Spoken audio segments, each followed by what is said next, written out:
এক সময় মৎস্যপুরের মনোমুগ্ধকর ভূমিতে, লীলাভূমি এবং ঝলমলে নদীর মাঝখানে বাস করত আরিয়া নামে এক কালো ডাইনি।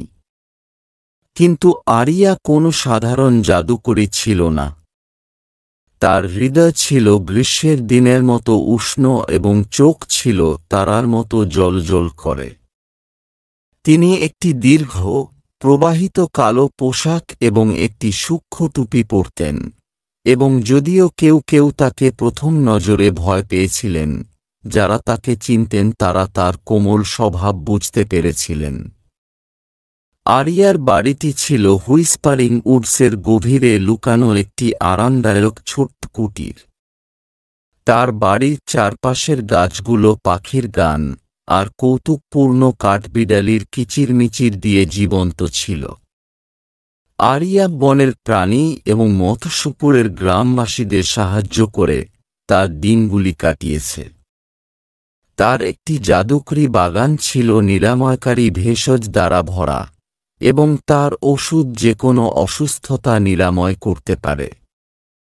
এক রৌদ্রোজ্জ্বল সকালে আরিয়া শুনতে পেল একটা মৃদু কান্নার আওয়াজ জঙ্গলের প্রান্ত থেকে।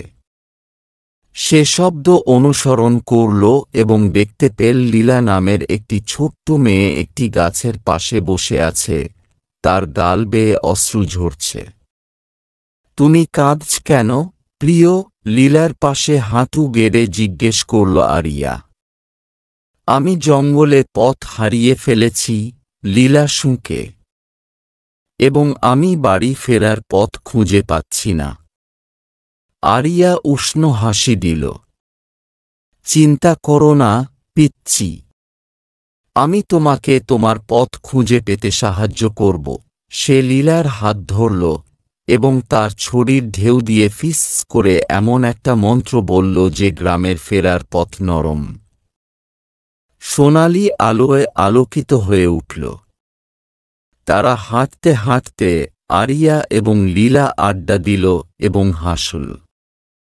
লীলা তার পরিবার এবং বন্ধুদের গল্প শেয়ার করেছে, এবং আরিয়া জঙ্গলে বসবাসকারী জাদুকরী প্রাণীদের গল্প বলেছে। তারা গ্রামে পৌঁছানোর সময় লীলার ভয় অদৃশ্য হয়ে গিয়েছিল, তার পরিবর্তে সদয় ডাইনির জন্য একটি নতুন প্রশংসা পাওয়া যায়। তারা যখন পৌঁছেছিল, গ্রামবাসীরা লীলাকে নিরাপদ ও সুস্থ দেখে আনন্দিত হয়েছিল। লীলার বাবা মা আরিয়াকে ফল এবং ফুল উপহার দিয়ে প্রচুর ধন্যবাদ জানিয়েছেন। আরিয়া সদয়ভাবে মেনে নিল, কিন্তু তার সবচেয়ে বড় পুরস্কার ছিল লীলার চোখে আনন্দ। আরিয়ার দয়ার কথা মৎস্যপুরে ছড়িয়ে পড়ল।